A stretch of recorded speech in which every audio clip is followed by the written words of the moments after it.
All right. We got here our Instagram and we also have here our Facebook. A lot of you guys are probably surprised. Why is Jonathan out of the blue doing a Facebook Live and Instagram Live? And I myself am surprised that I'm doing this and I'm spending time to do this because this morning when I was watching the Miss Universe 2019, and you know how the Filipinos are so big about it,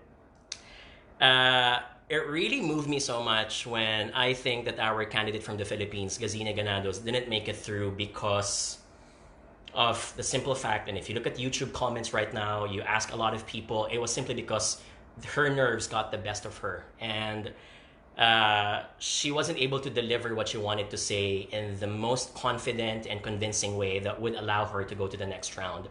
And this is specifically the topic that I want to discuss this evening. Your public speaking skills, your confidence, your ability to influence a group of people to do the things that you want them to do, even if they don't like you and even if they don't like their jobs. And before I share my thoughts, about what happened this morning about the Miss Universe pageant, there are two disclaimers I want to put. Number one, this conversation isn't about the beauty pageant. I am no expert about that. Obviously, there are so many other factors that involve your ability to win the show, but I want to focus in this discussion about your communication skills.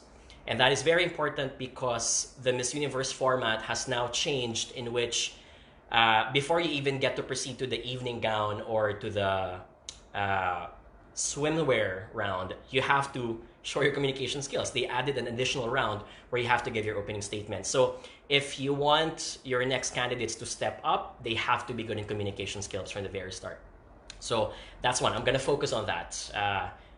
I'm going to focus on communication skills. Number two, this isn't about bashing or criticizing Gazini. I personally think, and wow, she's really a beautiful woman. If I were to rank her among all of the contestants that we've sent in the past decade, I would put her in the top 3. So this isn't about bashing her. This is about improving and getting better, not just for herself, but for the future contestants that we want to send to all the beauty pageants out there. This is also me preempting any trolls out there who keeps on saying, for example, it's always about criticizing other people, which is really doesn't make sense, because in order for you to be better, in order for you to discover new medicines, in order for you to discover new life in another planet, in order for you to discover new technologies to make you travel faster, you have to keep on experimenting. And part of experimentation is making those mistakes. And so part of making those mistakes is raising them, showing them to that person and say, hey, what can we do to improve this? And what can we do to make ourselves better because we want to become better? Because life is all about becoming better and making the most out of the limited time that you have here on planet Earth. If you have comments, by the way, guys, just slide them in and just mention them there. So here are my comments now. And before I share those comments, let's first analyze the background here. And the background here is the reason why the Miss Universe organization added this extra layer, this extra opening statement round, is because finally they've realized that their winner, who is also the ambassador of the show, isn't going to be just a ramp model, isn't just going to be a beautiful doll, jet skiing around the rest of the world and doing all these things. She's going to be ambassador for her causes. And in order for her to be effective, she has to be good in communication skills. And so they added that extra round so that before even the Miss Universe or the candidates get to show their swimwear or their evening gown, they have to be filtered with that communication skills.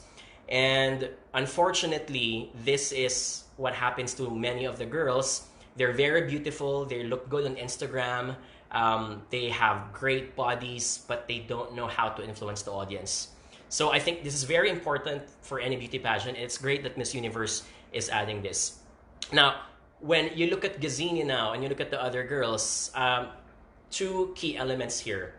Number one, when you look at how all the contestants answer, I think I can classify them into two things.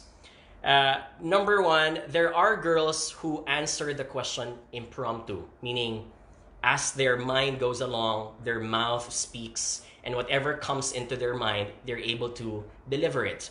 And then the other type of girl in this competition are those who have memorized, rehearsed the lines practiced it, and focused word for word.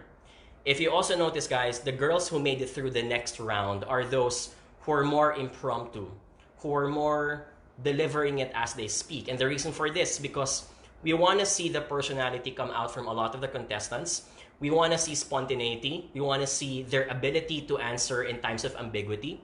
We want to see their ability to, charm the crowd. Because at the end of the day, your content doesn't matter if your people don't want to listen to you.